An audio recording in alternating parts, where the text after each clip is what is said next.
Lucifer cinema super hit అయింది. వాస్తవంగా మన తెలుగు ఓటీటీ ప్లాట్ఫారాల్లో ఎప్పుడో తెలుగు డబ్బింగ్ అయ్యి వచ్చింది. తర్వాత దాన్ని రీమేక్ చేస్తూ గాడ్ ఫాదర్ అనే సినిమా తీసుకొచ్చారు చిరంజీవి.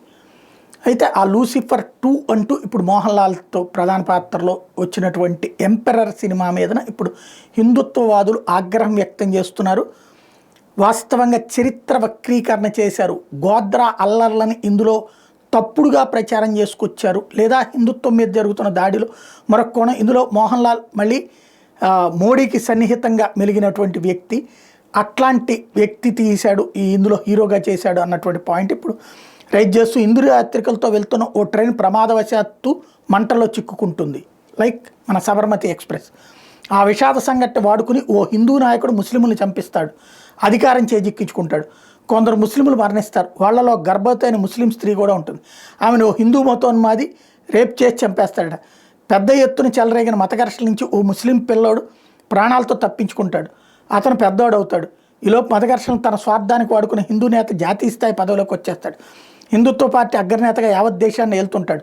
పెద్దవాడైన ముస్లిం పిల్లాడు హిందూ నాయకుడి మీద పగ తెచ్చుకుంటాడు. ఇది ఎంపరన్లోని స్టోరీ.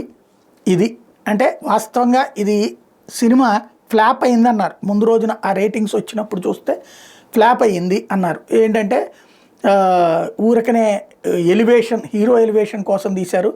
లూసిఫర్ని చూసిన దాంతో చూస్తే ఇది పెద్దగా ఇష్యూగా లేదు, ప్లస్ అసలు ఒక అర్థం పర్థం లేకుండా ఉందంటూ రివ్యూస్ ఇచ్చారు అందరూ కూడా.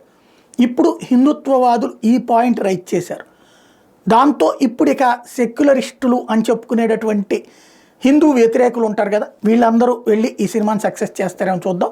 అంటే గోద్రా అల్లర్ని అడ్డం పెట్టుకుని నరేంద్ర మోడీ ఎదిగిపోయాడు, అతన్ని చంపించారు వేరే ముస్లింలతో అనేటటువంటి కోణంలో ప్రొజెక్ట్ చేసుకొచ్చినటువంటి విధంగా కనబడుతుంది. మరి అక్కడ కేరళలో ఉండేటప్పటికి ప్రతి సినిమా చూస్తే అక్కడ రిలీజ్ అయ్యే ప్రతి సినిమాలో కూడా ముస్లిం కల్చర్ గొప్పదిగా, హిందూ కల్చర్ గొప్పదిగా చూపెడతారు.